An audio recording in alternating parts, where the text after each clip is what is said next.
¿Cuándo ves que algo sí funciona o no funciona? Pues evidentemente a través de cómo vive la gente su ciudad. Esto no es de ayer, esto se ha construido a lo largo del tiempo. Se pueden llegar a hacer muchos cambios, porque estamos pensando y estamos reflexionando acerca de esto, ¿no? Estamos haciendo esa pausa, tal vez aquí se nos permite, pero afuera tal vez no.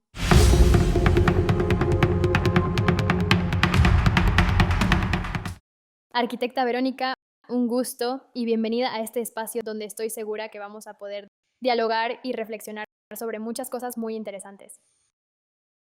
Bueno, pues muchas gracias por la invitación, por varias razones. Una, que bueno, que haya una inquietud para abrir espacios, para dialogar sobre estos temas, ¿no? Para profundizar un poco más, para darnos la oportunidad de reflexionar sobre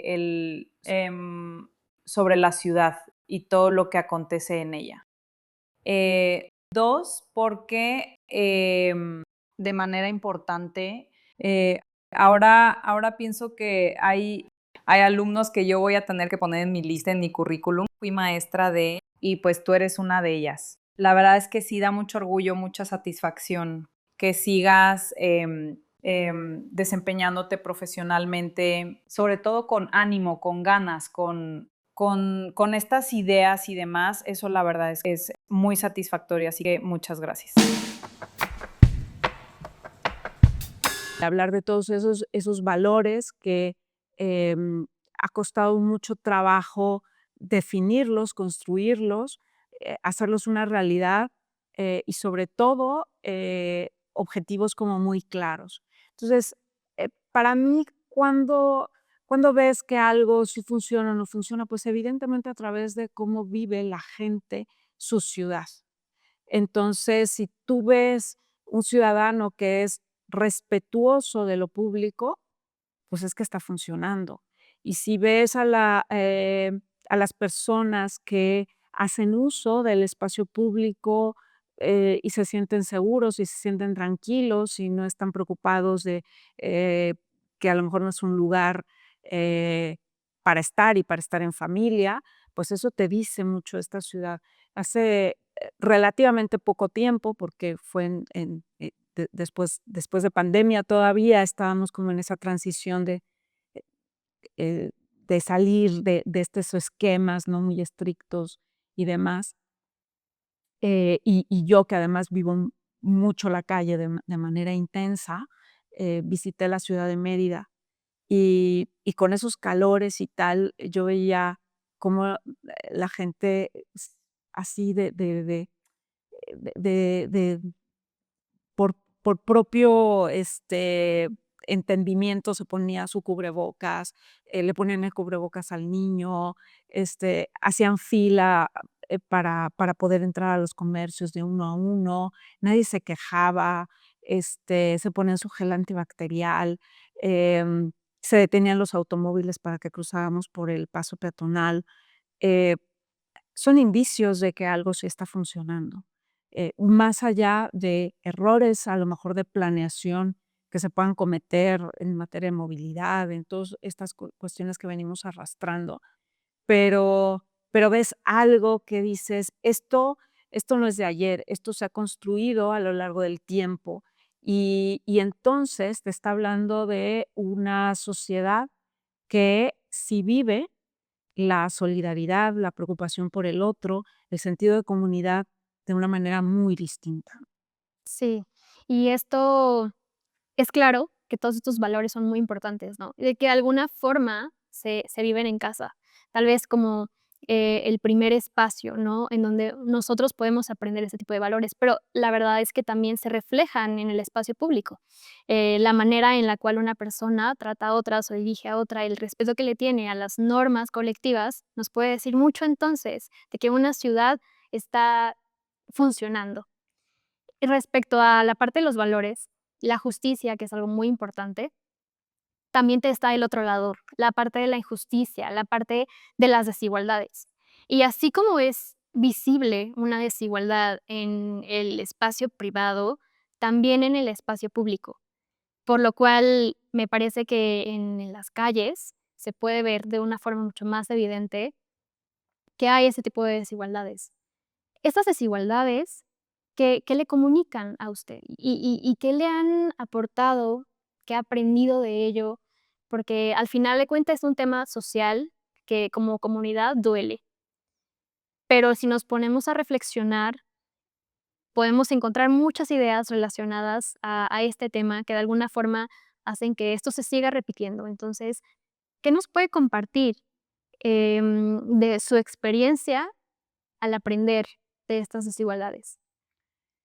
Sí, yo creo que ese es un tema complejo, es decir, cuando te metes un poco a ese estudio, a ese análisis, a esa minucia, ¿no? De en dónde está el problema. Uno es que la justicia no es un lugar, la justicia es un objetivo. Y yo creo que eso es lo que no hay que perder de vista, que la justicia se construye todos los días. La justicia no, o sea, no está como apartada o ajena de nosotros, sino que se va construyendo cada día con todas nuestras acciones.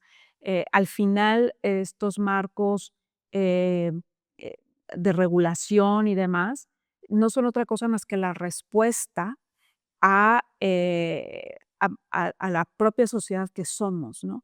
Entonces, si hablamos de justicia, es porque hay injusticia. Por eso tenemos la necesidad de describirla, de hablarla y de ponerla en un lugar relevante para que nunca se nos olvide que lo que hagamos es que estamos caminando en vías de. Y entonces esas vías son muy importantes y son esas las que construimos nosotros en nuestras relaciones cotidianas. Eh, la injusticia se ve entonces reflejada cada día, en cada momento, en la manera en la que vivimos nuestra ciudad. Eh, en todos sentidos, pareciera que solamente está en una esfera, ¿no? Porque hemos mencionado muchas cosas, pero se nos ha olvidado la relación entre el ciudadano y la autoridad también, ¿no? Tenemos una muy mala relación en ese sentido, ¿no? Queremos libertad sin responsabilizarnos y queremos que alguien más lo haga, pero sin imponernos nada. O sea, hay unas contradicciones en la manera en la que entendemos esos ámbitos muy importantes. Y no es tema de culpabilizarnos, más bien este tema de adquirir esa conciencia que nos permita entonces visualizar hasta dónde es responsabilidad también de nosotros modificar la manera en la que se vive en las ciudades. La injusticia no solamente está, que nos viene arrastrando también por un sistema económico que es injusto en sí mismo, en el que estamos todos inmersos, que se llama capitalismo, eh, y, que, y que es una vorágine en la cual estamos metidos, ¿no? Eh, eh, pero nosotros lo construimos también en esas cosas en las que podemos hacer una diferencia también nosotros mismos, ¿no? Si soy invasivo, si, em, eso es un poco la regla que yo digo a veces de como del qué tanto es tantito, ¿no? Entonces, si yo me paso un alto, lo justifico porque me fijé y porque así contamino menos, porque estoy menos tiempo detenido. O sea, siempre hay una justificación detrás de por qué yo lo hice, sin entender que ese alto está ahí para proteger la integridad física de millones de personas y que es importante que yo me detenga. O sea, siempre es adelantarnos, el yo estoy por encima de eso, porque la autoridad si dice que yo me detenga, seguramente porque la autoridad quiere algo en contra mía, porque seguramente, o sea, sí, lo que se ha construido ha sido en base a la desconfianza. Y con esa base los demás valores son imposibles. No puede haber solidaridad, no puede haber cohesión social, no puede haber un sentido de identidad, nada, porque sobre la desconfianza lo único que se construye es violento. Y es violento que un motociclista se pase el alto, pero también es violento que un puesto de tacos no me deje pasar, ¿no? O sea, no me deje circular. También es violento. No es folclore, es violencia. Y entonces estamos construyendo nuestra ciudad en base a estos destellos de violencia, no de justicia. Claro, y se relaciona con lo que platicábamos al principio respecto a este folclore, ¿no? Estas tradiciones que ya se han vuelto tradiciones, ¿no? Tal vez, pueden percibirse como algo que es incorrecto, pero que de alguna forma ya está muy interiorizado en nuestra vida cotidiana, en nuestras ciudades. Y bueno, hablando de todo esto que se relaciona, no me quiero abrir tanto, no quiero poner la tangente, pero podemos hacer un paréntesis en este momento, porque he tenido la fortuna de conocer otras ciudades y claro que la diferencia es abismal en cuanto a las conductas de las personas, en cuanto a todo este tipo de actividades y relación entre la persona y el espacio. En el tema de la Ciudad de México, ¿cree que estemos hablando de un tema cultural, histórico, que explique un poco acerca de el porqué de nuestro actuar dentro de una ciudad? Sí, yo creo que es algo, y yo constantemente, lo digo en mis clases, ¿no? Em, n no es un tema de cargarle, sobre todo a las nuevas generaciones, como la culpa de todo lo que se ha hecho mal, ¿no? Eh, es cierto que hay muchas cosas que rescatar, eh, yo creo que hay cuestiones que, al final por algo estamos aquí, por algo seguimos aquí, ¿no? También es una ciudad que nos ha dado un montón de oportunidades, es una ciudad grande, en muchos sentidos también, ¿no? Em, pero yo creo que sí es importante visualizar que hoy por hoy esto que se promociona de gran folclore, de un poco la anarquía en cómo se vive la calle, ¿no? Gente subiéndose al transporte público, colgados, con la música a tope, y entonces se ve como este folclore en lugar de ver que hay un riesgo ahí y que la gente se está moviendo de esa manera para ir a trabajar o a estudiar o por ir una madre por ir por sus hijos, o sea, como que todo esto sale, ¿no? De esa película que se monta en donde mira qué divertido es, mira qué bien se la pasan allá, ¿no? Recorriendo todos los puestos, que hay en la vía pública, este, de comida y tal, sin ver que hay otra cosa detrás. Pero es lo exótico, es es diferente a lo que los de afuera tienen y por lo tanto vienen y lo ven así, como una película que la viven unos cuantos días y les parece que es correcto, o al menos divertido. Pero, ¿qué es lo exótico para nosotros? Y entonces vamos y visitamos otras ciudades y decimos: "Es que son muy ordenados, es que son muy limpios, es que allá no pasa esto, es que puedes andar caminando a las 3 de la mañana por la calle y nadie te molesta". Y eso es lo exótico para nosotros. Y y yo diría, bueno, yo creo que hay un tema y vuelvo a recurrir al tema de justicia eh porque es muy potente también, ese tema de los límites, ¿no? En dónde empieza mi derecho, pues donde empieza también el derecho del otro. Y yo creo que sí hay que reeducarnos en temas fundamentales y básicos que tienen que ver con el civismo y dejarlo de justificar en que somos tan divertidos que no nos importa el otro. Yo creo que eso es muy grave, y por qué no encontrar valores fundamentales que nos ayuden a construir mejores sociedades, y esas mejores sociedades construir mejores ciudades, más respetuosas, ya no nada más, digamos, más humanas, sino transitar precisamente hacia valores, que nos hagan identificarnos porque pertenecemos a ese ámbito no humano que es la naturaleza y que es vital para nosotros, a pesar de que la ciudad nos ha alejado tanto de ese ámbito. Hoy por hoy seguimos dependiendo de lo vital. Necesitamos aire para respirar, necesitamos agua, necesitamos alimentos y no hemos entendido a cabalidad esa interdependencia, pero esa interpertenencia. Y acaba de pasar el 8M además, y traigo a colación el ecofeminismo, que es bien relevante también integrarlo a los estudios de la ciudad, precisamente por eso, porque nos permite desde la vulnerabilidad abrirnos a los vulnerables. Es decir, la resiliencia no se construye en lo físico, se construye en el plano de realmente ser capaces de identificarnos con el otro, y el otro humano y el otro no humano. Y entonces creo que esos son los grandes retos de la ciudad del día de hoy, que esos son los que hay que hacer notar más allá del folclorismo, ¿no? Claro, de alguna forma nos podemos llegar a enmascarar, tal vez, ¿no?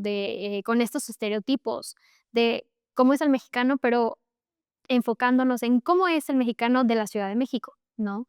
Y si no se dialogan y si no se llegan a reflexionar este tipo de estereotipos, podemos caer como en un círculo que nos obliga a repetir este tipo de conductas. Y bueno, ahora que tocamos el tema de estos retos, que yo creo que no los vamos a poder dejar de contar, pero me gustaría saber cuáles han sido algunos de los retos que usted ha enfrentado. Creo que me ha ayudado mucho poder identificar con mucha claridad el lugar en el que me ubico. Es muy diferente ser un servidor público y entender la cabalidad de actuar en consecuencia. Yo creo que entender tu espacio es muy importante para actuar en consecuencia.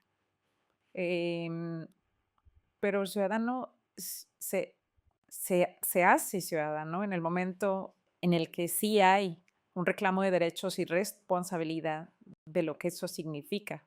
Si yo lo entiendo en esa medida y lo entiendo como un derecho constitucional, ¿no? Y no nada más como una imposición de algo que seguramente está mal hecho, porque eso será lo primero que yo piense, eh, entonces lo voy a ver de diferente manera y me va a interesar mejorarlo también de manera diferente y me va a interesar cumplirlo también de manera diferente, ¿sí?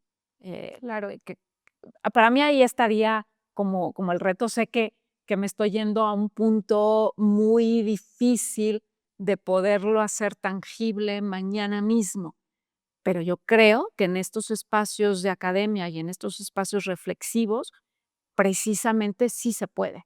O sea, sí podemos y tenemos la oportunidad de pensar esto de manera muy diferente. Cuando lo pensemos de manera muy diferente es que hay una resistencia en el sentido revolucionario. ¿Y qué es la revolución si no es pensar que las cosas pueden ser diferentes? Y si las pensamos, es que en algún momento van a suceder y se van a hacer. Sí, estoy de acuerdo con eso y comparto también la perspectiva. Por ejemplo, una sonrisa le cambia el día a una persona. A mí me ha pasado manejando en esta ciudad, en el tráfico que nos encontramos día a día, pero con algo, una pequeña acción humana, se puede llegar a cambiar la perspectiva de un día o incluso el estado de ánimo de una persona. Cuando investigué respecto a su trayectoria, vi el organigrama, un gran organigrama en donde está usted junto con otras personas, y eso me pareció muy interesante, porque son personas, son humanos haciendo ciudad para humanos, para personas. Teniendo en cuenta que cada uno de nosotros somos actores importantes dentro del desarrollo de una sociedad, ¿cómo es esta dinámica en la cual podemos llegar a hacer estos cambios, pero desde la parte normativa? Con un equipo de grandes profesionistas y también personas muy talentosas, ¿cómo se hacen estas reglas, estas propuestas de ejes rectores que pueden llevar estos cambios? Bueno, esa pregunta sí es, sí es muy compleja porque pareciera que estos marcos normativos se construyen desde la genialidad de alguien. Y estos marcos normativos en realidad los tenemos que visualizar y se construyen como acuerdos sociales. Eh, Entendiendo la política mucho más allá de una cuestión partidista y mucho más allá, sobre todo, de una cuestión electoral. Em, Vemos que por ejemplo, ¿no? Hubo grandes procesos de transformación en la política pública y en la manera de emitir estas reglas, estas normas para la ciudad. Y vemos un estancamiento terrible en los últimos años, porque hay una gran incapacidad de conciliar los distintos intereses. Un poco lo que yo te decía hace un rato de que esta relación entre la autoridad, ¿no? La ciudadanía y la autoridad, eh, la verdad es que es prácticamente inexistente el día de hoy, curiosamente, ¿no? El discurso político electoral está lleno de que hay una gran representación ciudadana y eso no porque lo vemos, porque si fuera así, esos procesos se estarían dando de una manera más fluida y la verdad es que no se han dado en las últimas décadas. Entonces, eh, eh, ¿por qué? Porque se ha diluido esta posibilidad de diálogo constructivo entre la ciudadanía, entre el que en un momento dado es el administrador de los recursos públicos, que es una administración pública, que no son propietarios de eso, es decir, no son dueños ni de ese conocimiento, ni de esos procesos. Son simples pasajeros, ¿no? Porque pasarán por ahí, que les toca en ese momento administrar eso. Entonces, si tú me dices qué hay detrás de todo eso y qué hay detrás, evidentemente un equipo, mucho consenso, muchísimo diálogo, muchísimo trabajo con la ciudadanía, eh, eh, conocedores y no conocedores, expertos y no expertos, capacidad de escuchar de todo, escuchar cosas que son inadmisibles a futuro, integrarlas en una normativa contra cosas que son perfectamente legítimas y que sí llegan a actos reflexivos, de decir, ¿cómo integramos esto? Em, Visualizar el futuro de la ciudad, tener un muy buen diagnóstico. Sigo escuchando en foros que ya estamos hasta el gorro de diagnósticos, que ya no hay que diagnosticar. Es tanto como llegar y decirle al médico, no me hagas análisis. O sea, ya dame el último medicamento que se inventó y no me hagas análisis porque no es necesario que me diagnostiques, ¿no? Pues es lo mismo sobre el territorio, ¿no? Creo que sí hay una responsabilidad importante por visualizar lo que le está pasando a la ciudad en ese momento con diagnósticos importantes. El diálogo es fundamental. eh, Cueste lo que cueste, es decir, hay que aguantar y ya me ha tocado estar ahí y hay que, pasar por esos procesos a que nos digan las cosas que no a lo mejor no nos gustan o no queremos escuchar, pero es necesario escucharlas e integrarlas. Em, y son esos procesos muy complejos que a mí me ha tocado vivirlos, estando dentro, pero que también hemos trabajado desde fuera en la construcción de estos procesos y y que son muy gratificantes precisamente en lo que estoy diciendo, en ese proceso de trabajo, de conciliación, de equipos consolidados, de mucha confianza, mucha sensibilidad por parte de la gente que está participando en ello. Son experiencias muy, muy relevantes y por lo tanto muy apasionantes y por lo tanto, aunque son difíciles, a mí la verdad es que me dejan siempre cosas como muy positivas, ¿no?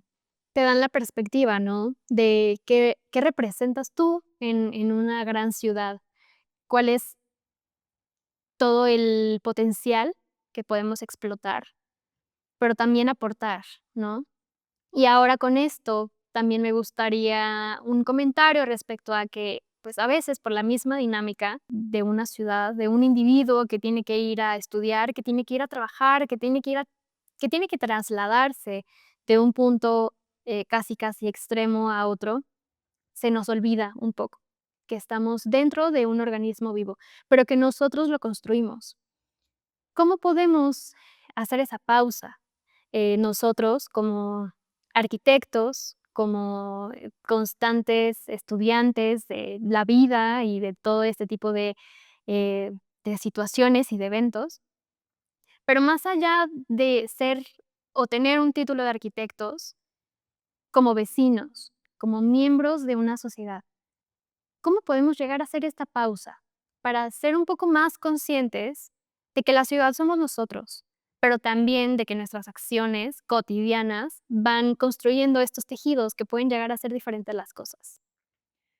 Sí, puede sonar como algo, muy difícil, ¿no? Remar contracorriente, simplemente, por nuestro estilo de vida, obligado por todo este sistema y toda esta vorágine económica que nos han inculcado de, cada minuto cuesta y por lo tanto hay que aprovecharlo y hay que estar y somos multitask y entonces tenemos que hacer 1000 cosas a la vez y hacer muchas cosas, medir el éxito exclusivamente desde la esfera económica, y no desde la esfera personal de, sentirse satisfecho.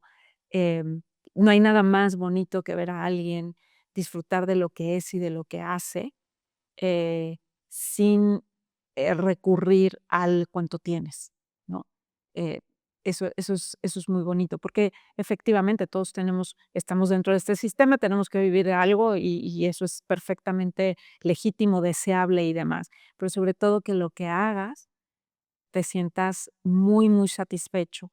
Y tener estos espacios reflexivos en lo personal, eh, en la propia ciudad, ¿no? De pronto, también como arquitectos reflexionar que el vacío tiene un valor, que cuando diseñamos, por ejemplo, espacio público, estamos acostumbrados y entonces para que el que haga ejercicio, para el que, tenga animal de compañía, para el niño, para el adulto mayor, para el no sé qué, y entonces los llenamos de cosas y dices, bueno, ¿y en qué momento hay un espacio en donde no esté lleno de estímulos?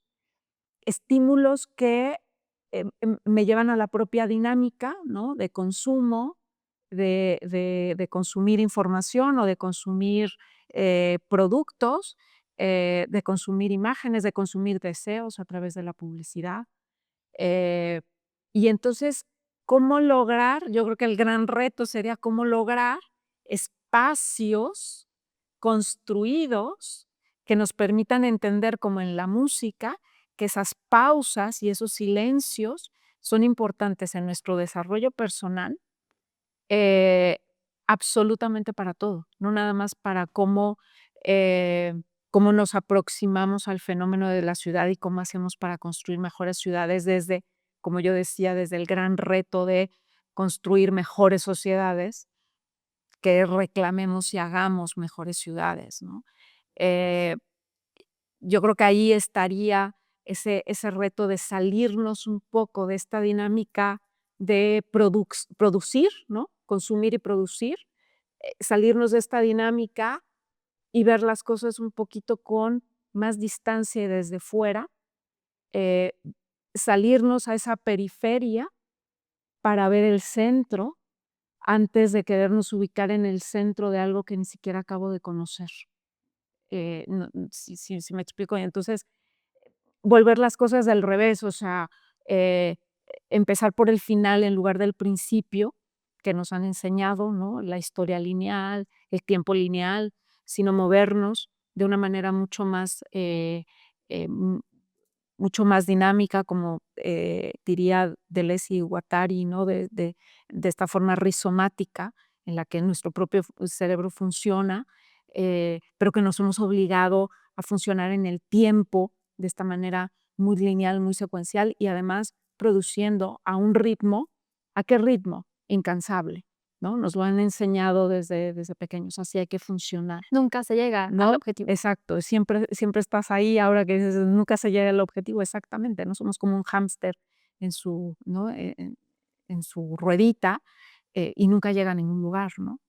Y entonces, ¿qué hacemos para pensar mejores ciudades y esto que se plantea como ciudades más humanas? Repensar qué es o qué queremos ser o cómo entendemos la humanidad. Yo creo que ese sería el principio.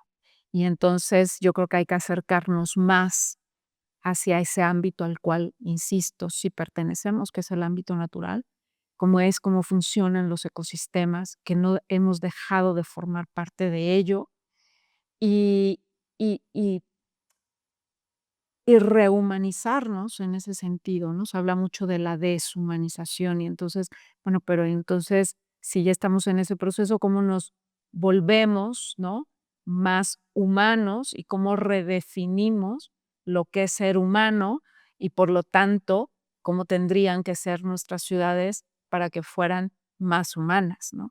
Y es escaparnos otra vez, ¿no? Salir a esa esfera de la tensión y escaparnos de esas dinámicas para lograr estos espacios como de corte, de pausa, de silencio y decir, aquí hay algo más que no está ni escrito en un reglamento, ni nunca nadie me lo había dicho, pero soy capaz, con una visión crítica, de entender que esto podría funcionar y podría ser de manera distinta. Reformular tal vez, ¿no?, estos esquemas de entendimiento de cómo están funcionando las cosas.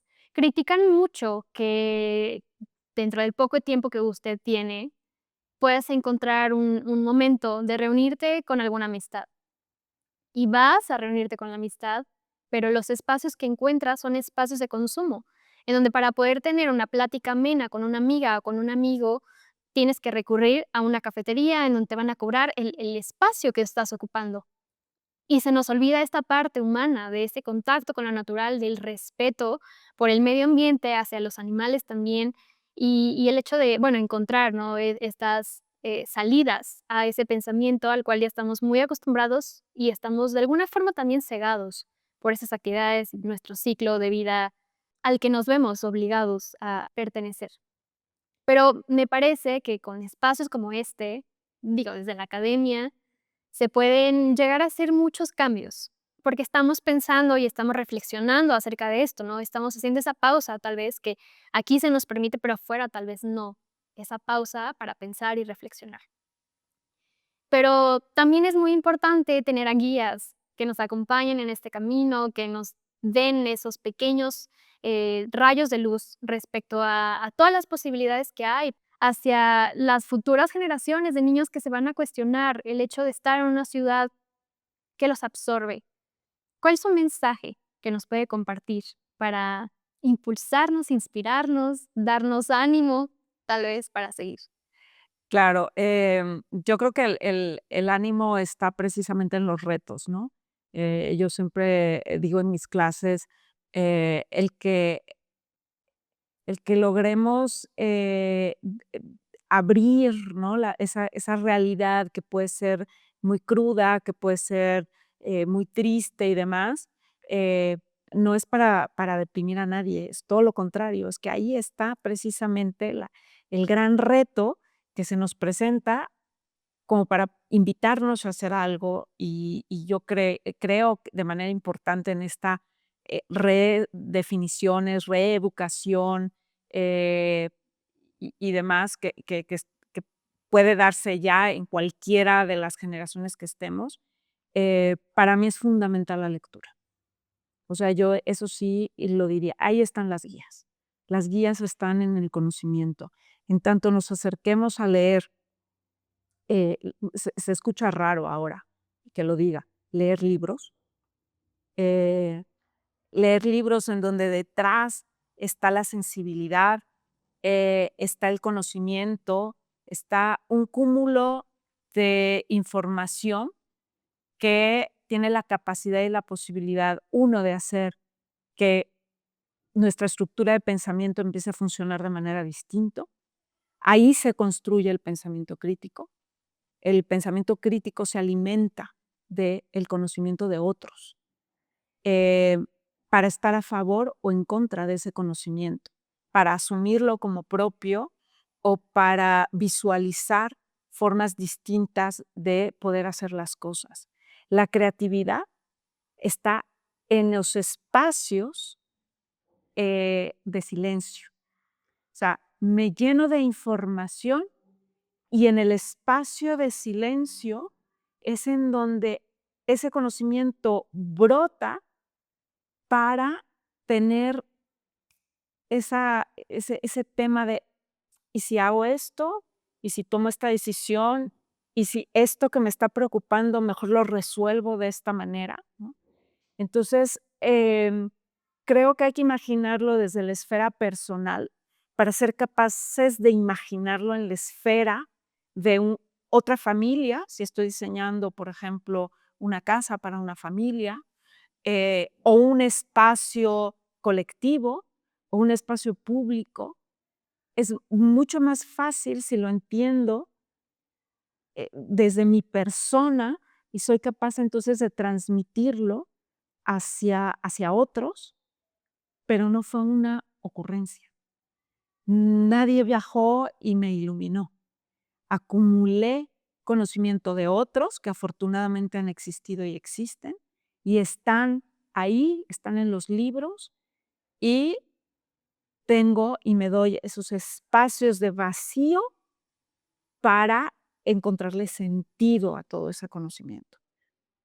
Eso sería lo que yo quisiera transmitir. Yo no s yo me siento más como si fuera un altavoz de otros, y siento una enorme responsabilidad por mi labor, docente, porque cada día me obligo a saber otra cosa, y a leer más, y a aprender todo lo que me doy cuenta que no sé, porque no soy más que un altavoz de otros que están ahí, que saben muchísimo de muchas cosas y que creo que todos tenemos, o sea, para mí sería como inútil haber vivido, haber pasado por esta vida sin haberme acercado a los otros, y al conocimiento de esos otros maravillosos. Debo reconocer que usted ha sido una gran guía para todos nosotros y comparto que se puede notar toda la parte de la pasión que usted dedica desde que pisa el aula y estoy segura que desde que entra a algún espacio, al que sea, comparte de esta forma todo su conocimiento que pues ha adquirido a lo largo de todo este proceso. Le doy mucho las gracias por estar aquí, por compartirnos todo lo que necesitamos escuchar y bueno, todo lo que falta. Bueno, pues todo lo contrario, como te decía al principio, agradezco muchísimo el espacio porque me da muchísimo gusto verte con ese ánimo, emprendiendo nuevos retos dentro de tu persona. Agradezco, por supuesto, tus palabras. Quizá mis respuestas giraron más en torno a una perspectiva más filosófica que de proyecto, ¿no? O de aspectos más tangibles sobre el territorio, pero yo lo veo como el principio de muchas cosas, ¿no? Y como que imaginar precisamente proyectos, imaginar cómo resolver algunos de estos grandes retos si no tenemos bien construido nuestra estructura de pensamiento, nuestra capacidad de pensamiento crítico, si no está como bien cimentadas nuestras coordenadas de pensamiento, que yo digo, ¿en qué crees? Que lo puedas transmitir y lo puedas aportar en cada proyecto que tú haces, sea de la escala que sea y en el lugar en el que te encuentres. Creo que estas son las reflexiones que necesitamos para fortalecer esos aspectos, ¿no? Ahí están las normas, ahí están los manuales, ahí están los ejemplos, cosas buenas, cosas malas, ahí está la historia, ahí están muchas cosas, pero entrar a estos espacios reflexivos desde mi perspectiva es fundamental. Y entonces, bueno, pues un poco es el motivo por el cual me he ido un poquito más por esos caminos. Pero bueno, en fin, me encanta que estés pensando en construir estos espacios. Y bueno, pues ya me invito yo a solita para otros, en donde a lo mejor podamos hablar de algunas otras cosas, porque me encanta hablar. Entonces, pues muchas gracias. Hace falta, y claro que sí, yo estoy encantada de poder conversar de nuevo con usted. En la vida laboral me doy cuenta de que en dónde quedan todas esas ideas que tenía en la universidad. En el choque entre lo que tengo que hacer para cumplir con un objetivo muy, muy específico y puntual dentro de la obra, como en la parte de la arquitectura. Y entonces yo me pregunto, bueno, ¿y entonces en dónde quedan estos pensamientos? ¿En dónde quedan estas ideas? Esa teoría que a la vez también es filosofía, es muy importante recuperarla como una arquitecta recién egresada, pero también con una arquitecta con una trayectoria como la de usted y como la de muchos otros colegas que estamos para servir a los demás.